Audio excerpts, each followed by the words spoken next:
Oh, fuck. It's not capturing. Uh... Hold on. Actually, Hold on. Okay, there's Cupsy. I keep forget. I actually there's probably a cleaner way to capture this. There we go. All right. Famous Twitch bot Nightbot is lurking in the chat. Okay, I saw that Nifrod post. I saw that. Oh my god. Yes, famous.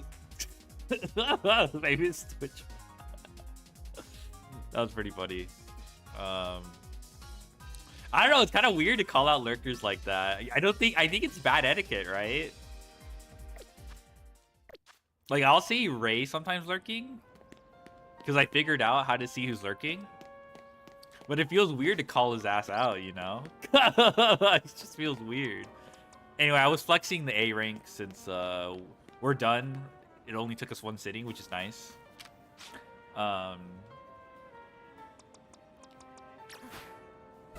I've been playing offline. This game is pretty addicting. I got these guys level 100. Also, Mable's research. Unfortunately, we're only level 45.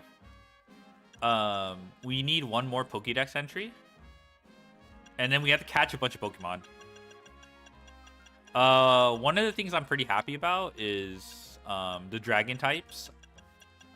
I was grinding this on. Final ZA stream part 7? Yeah. We might be done with ZA after this, actually. Well, it depends on how long this grinding goes, but I don't think we'll be able to finish this in one sitting. 509 out of 1,000. That's a lot. But there is some story content I want to finish. So I'll try to get these catching ones out of the way. That's probably my plan for this sitting. I don't know. I don't feel like it'll be kind of sleeper to just like watch. Dude, this is basically like a bunch of I mean, there's some story content in between.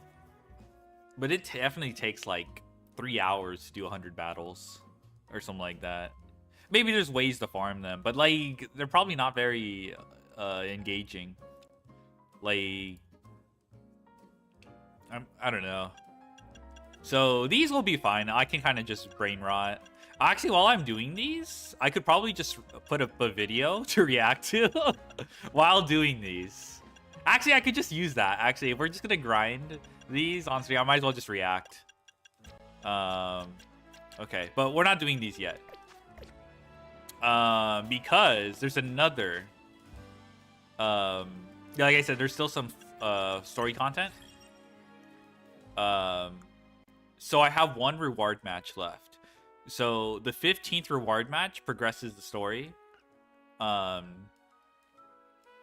what's interesting is someone pointed out there's some discourse about skipping from, I think it's W rank to F rank or something. In the main story, you skip all the way there. But apparently that's 15 rank ups. So I guess that's the significance of having to get 15 for the post game, which is fine. I don't mind that. I will say, like, after you get F rank, it takes like 5 hours to keep rank up each time. 5 to 4 hours or something. So it is like, it does feel like the skip is fine for pacing. I think people are trying to spin it like, oh, they didn't have they're too lazy to create content in between or something like that. I don't know how I don't know if I agree with that, you know? I feel like after F rank, the game actually picks up, you know? How's Zaza going? Pretty good. Hello. We're pretty much done.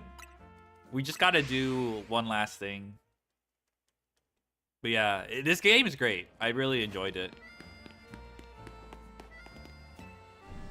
I think one of the strong points of this game is the way the Pokemon emote,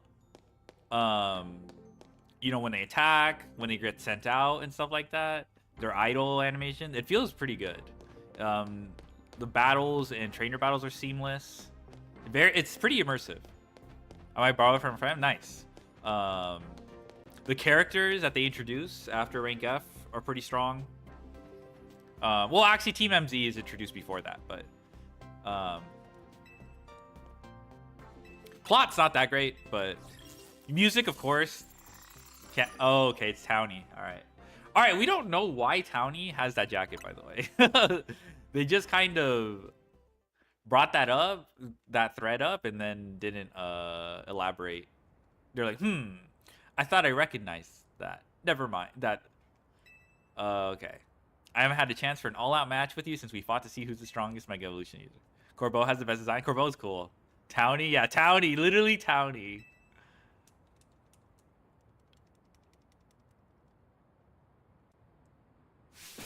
Watch me win.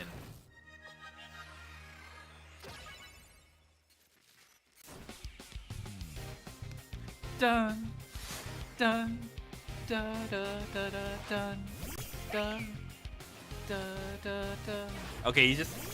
All right, boy. Pull up with the Bublicky. All right, Bublicky. Da da da da da da da da da da da da. You ain't winning? True. Bublicky. Fuck!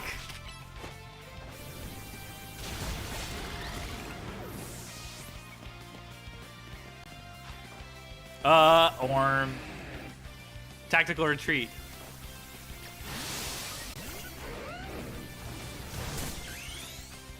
Da da da da. Da da da da da da da. I got hit.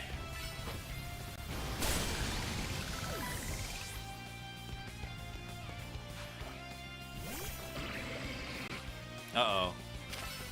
No! Oh, thank God. Da da da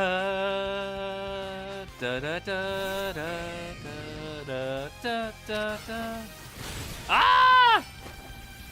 I'm glad I'm bulky. I'm glad Garchomp has some bulk. Oh! Oh!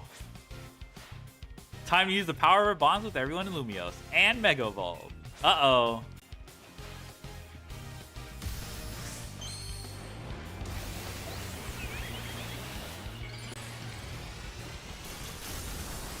Da da da da da da da da da da da da da. No!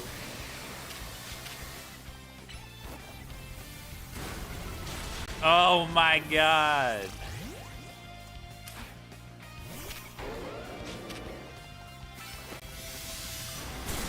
Da da da. No no no! Oh.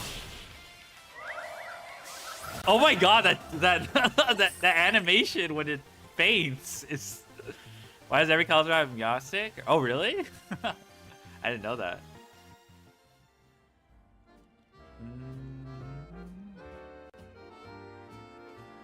Dude, Light of Ruin was farming me in PvP. I'm really glad we met, you know. I couldn't have taken on the whole ZA Royale or protected Lumiose if you hadn't been there.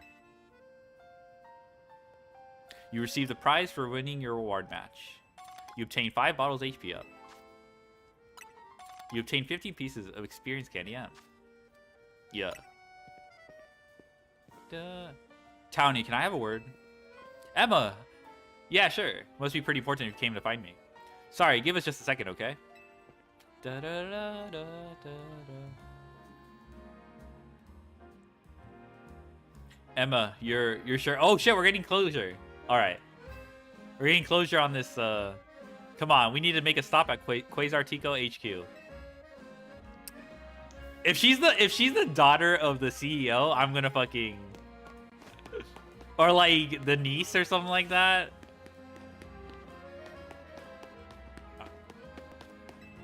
Da, da, da, da, da. Thanks for coming, both of you. Just triple checking. Townie, your jacket was a keepsake from your mom, right? Yeah, it was. Well, I found the person who gave it to your mom in the first place. Okay, so there is some relationship. That jacket was a gift from me. Yeah?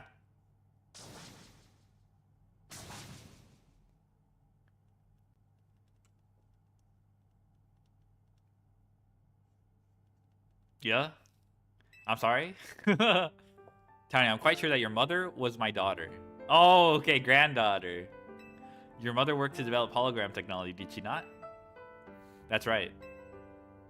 Your mother and we disagreed over the direction in which the company was moving. She left, saying that she had her own research she wished to pursue. She's the grandma despite looking younger. How'd you know? Yes, she worked hard at that research, all while caring for me when I was just a kid. It was a lot for her to handle on her own. I think she ended up doing work for Team Flare, or maybe getting support from Lysander. Uh-oh.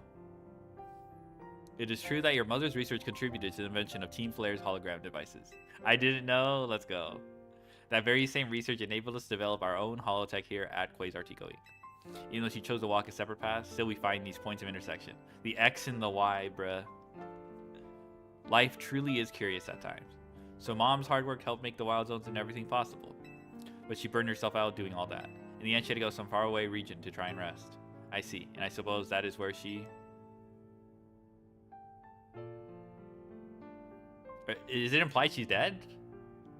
Yeah. I knew my mom had ties to Lumio, so I figured I'd find you or someone who knew her here. Of course, our family was not originally from Lumio City. That's why it was a struggle to find any leads. Until I noticed that jacket. I couldn't be sure at first. It has certainly seen some hard days since I'd last seen it. And of course, you added some flair of your own. That's what prompted President Jet to enlist me to do some sleuthing for her too. At that moment, it struck me. What if President Jet and Townie are related to, and searching for, one another? My daughter, your mother. Did she ever speak about me? She regretted never talking to you again after she left. Your mother, she's French. And she said if I ever met you, I should tell you something. Even though you and she walked different paths, there's still so much you had in common. Noticing what you shared made her life feel fuller, and even after she left. Maybe especially after.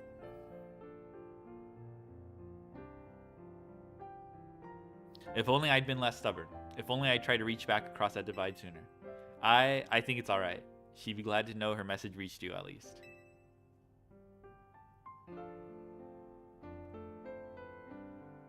I must ask one thing of you, Townie. I bear responsibility for Quasartico Inc., choosing to conceal the truth about the tower's threat from the public for so long, and so I plan to step down as president. But the urban redevelopment plan must continue, bruh. We must make Lumio City into a place that truly belongs to both people and Pokemon. Having some continuity in the project's leadership could help the transition go a little smoother. Perhaps with someone who had been helping already, or to step in my shoes. Someone who's already a leader in their own right. But Iman, yeah, but Iman. Wait, you're not saying that what I think you're saying, are you? You want me to take over as CEO of Quasartico? Nepo baby. Me leading the whole company? I mean, I guess it takes some sense, makes some sense to keep it in the family, but that's crazy. We got nepotism. You know what? All right. Oh yeah, my hands are tied. Oh yeah, I could never. I doubt Mom would have wanted me to refuse. Oh yeah. I totally. You understand why I have to do this, right? I'm just trolling. Of course I get it. Thank you so much. Now do all the paperwork. Thank you. Hey, Floette. Kururu. You were listening, right? I'm gonna be really busy for a while. I probably won't have time to be a good Pokemon trainer. So you should do like AZ would have wanted. Help keep Lumia safe. Kururu. Kururu. Thanks, Floette. Here, use this well. We finally got Mega. Floette tight. I'm so sorry to break up your team this way. It's alright. Even if we're apart for a little while, we'll always be Team MZ. I'll come give them the whole story later. But could you break the news to Lyda and Naveen? I'll whip an extra special croissant curry to make it up to all of you. I promise. Let's go. Let's all keep doing what we can to make Lumios the best place it can be. Team EMZ or Team MMZ? You know, it isn't lost on me that Team MZ could be mistaken for the, what's it called, paparazzi group.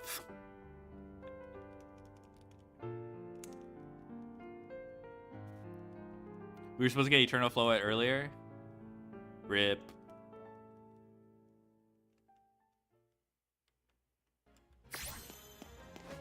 Yeah. Let's go. All right. Hello, stretch mark guys. How's it going? Okay, so we need one more Pokédex. My buddy is Orm. Hello, never my life.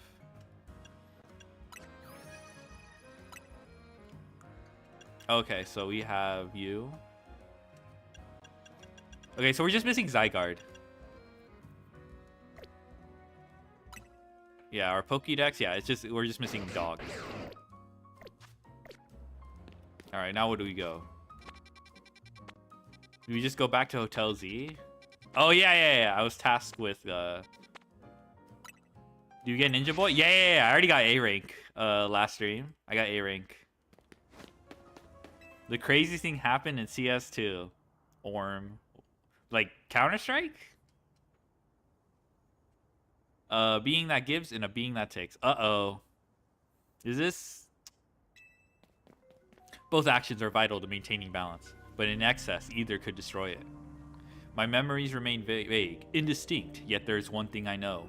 Long ago, I tried to give too much, but my good deeds saw no reward. I wallowed in despair and resentment, and I decided to take everything for myself instead. Yeah, the economy's fucked? What happened? Like, what the economy, like, the skins, right? Did someone, like, hack a bunch of skins and then crashed it or something? I don't know. I don't know what could, what happened? I don't know. Then came Zygarde, a being that seeks to correct excess, to find moderation, to restore balance. I can only imagine that is why it would save me, the one who'd fired the ultimate weapon. And now I must ask something of you. Battle me so I may see who you truly are as a trainer. Oh shit, Mega Gyarados? Alright. Created a Max DD skin and it crashed the market. Imagine. Like Max DD specifically. I once believed that victory was the only meaning to be found from battle. Valve allows you to use convert knife skins to get use convert skins to get knife skins. So now the knife market is fucked. Nice. I once believed that victory was the only meaning to be found from battle, but I'm certain I will enjoy battling you. Well, yeah, this guy was like, would stop at nothing to achieve his goal. Oh shit, he opened his eye. Why does he look like a TM? You're challenged by Pokemon Trainer L.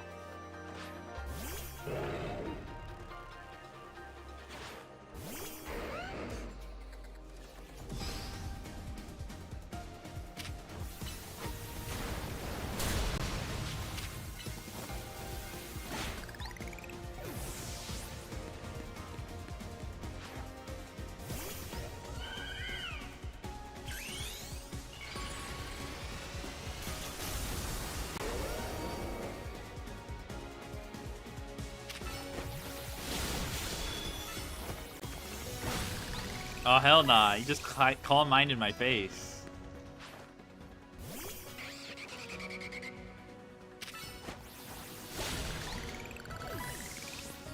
Let's go, Garchomp.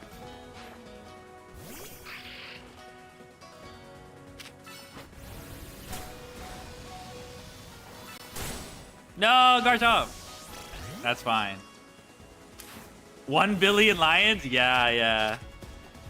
Wild Zone 17, I know.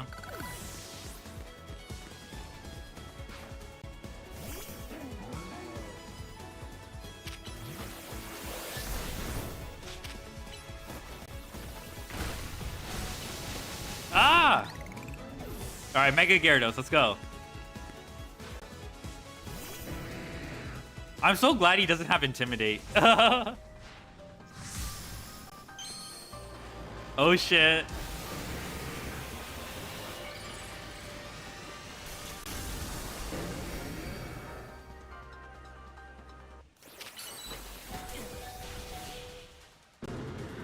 Oh.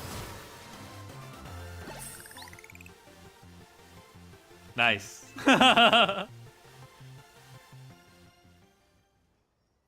This is why we battle, to reach understanding. Trainer to trainer, trainer to Pokemon, and Pokemon to Pokemon. I suppose that is why AZ, like you, wished for the ZA Royale to resume. 5 years ago, a group of children stood against me in defiance. If I had tried to understand them, perhaps I would never have fired the ultimate weapon.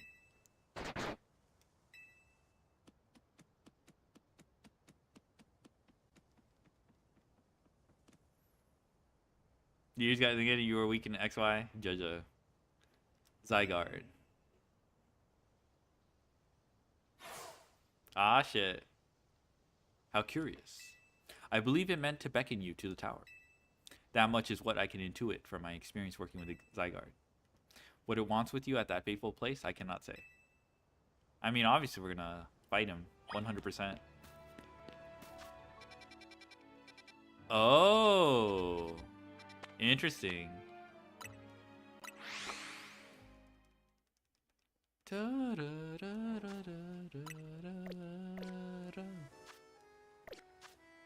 Wants to go on Walkie's trail.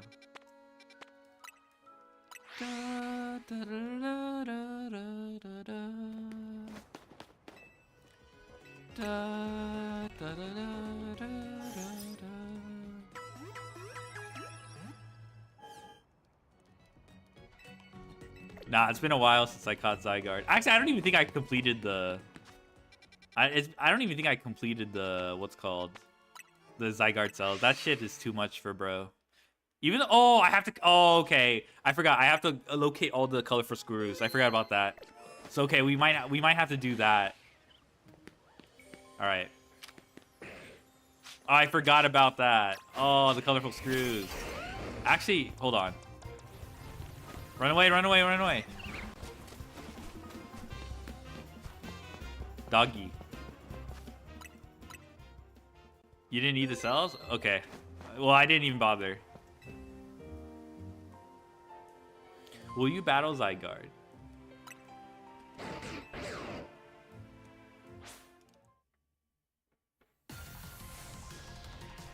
Oh, shit.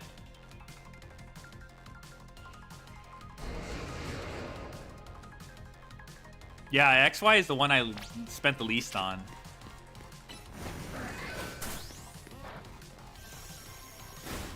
Why did he extreme speed me? Alright, brother.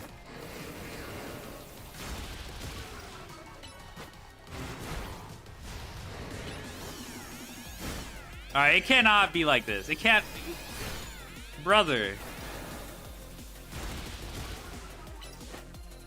He doesn't know the type chart. I know. 1,000 arrows! No! Alright, he finally figured out 1,000 arrows is broken. Alright, Bublicky.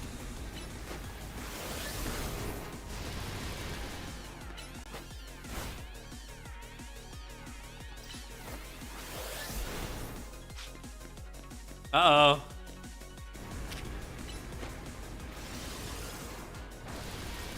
Alright, take that shit. Take that shit.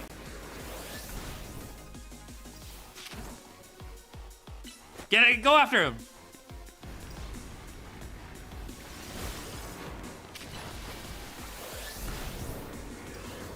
Oh, I'm guessing this is just phase 1.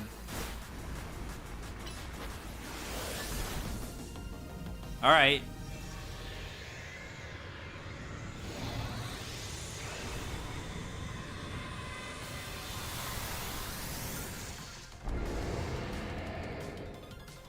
Okay, 50% for him. No, he knows Rock Slide! That's not good.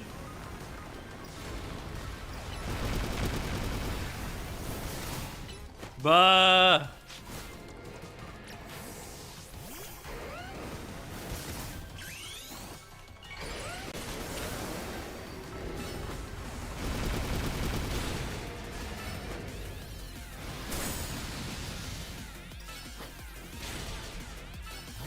Da da da da da da. I love the XY mode. Da da da da da da da da da da da da da da da da.